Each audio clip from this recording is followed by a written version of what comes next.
It's not something to laugh at. It's not something to just look past. This is something we need to raise awareness for because it's something that happens and really affects people's lives.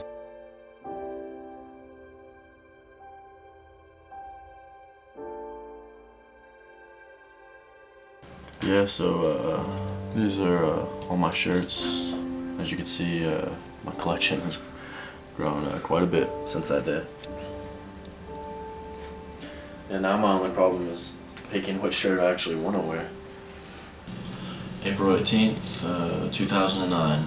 It's a day that changed my life forever.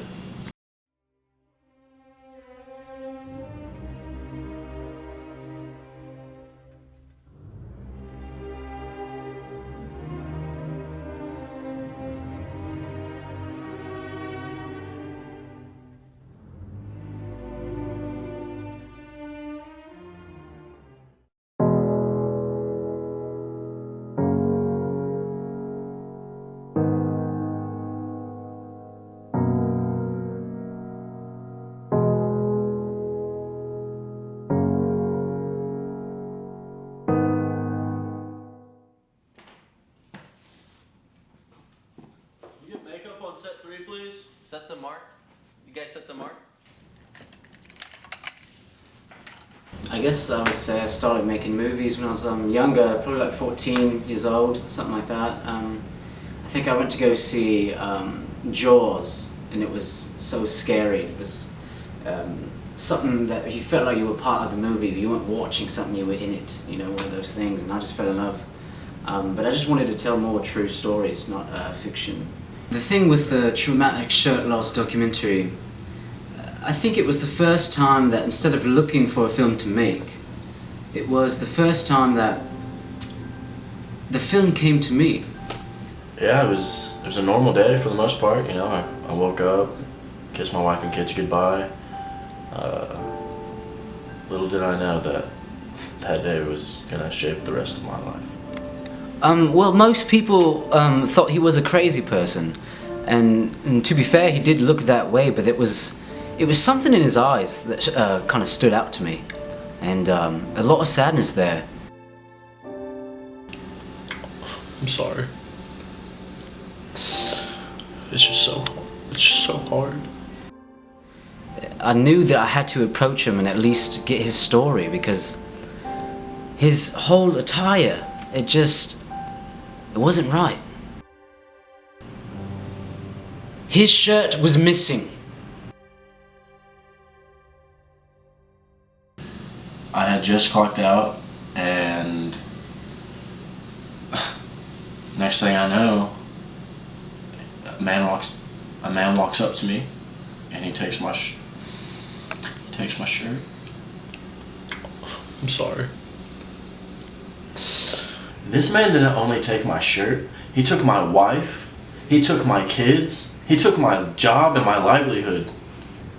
Well, you know, I was, I'm not gonna lie, I was out, had a couple of pints, so I went out there into the street, and there was a man running around frantically. And here I am, roaming around the streets like a maniac, looking for an answer, looking for help, and then in steps my intercessor.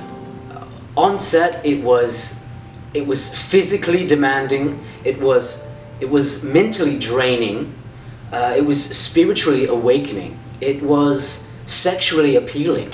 This man took me into his home, and what you'll see in the documentary is that I was in my absolute worst state. I've heard some people call it traumatic. As far as the overall vision for what I was going for in that documentary, it was a little bit jarring. I wanted it to be not necessarily edgy, but it was something like, let's take a lens, and through that lens, let's stare at misfortune straight in the face. Let's make people have to watch this. Let's open up their eyelids and not let them close them. Not until we know what it would be like to not have a shirt.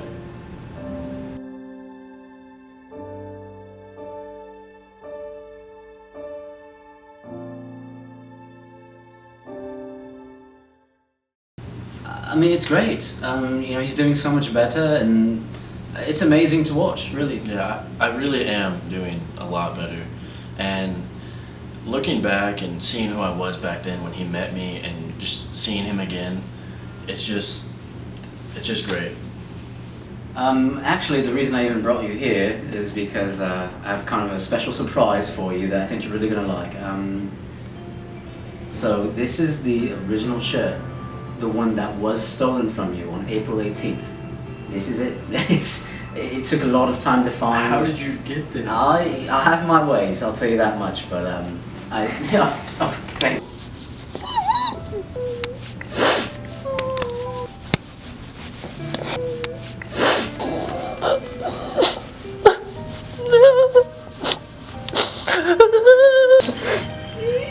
It's alright. It's okay.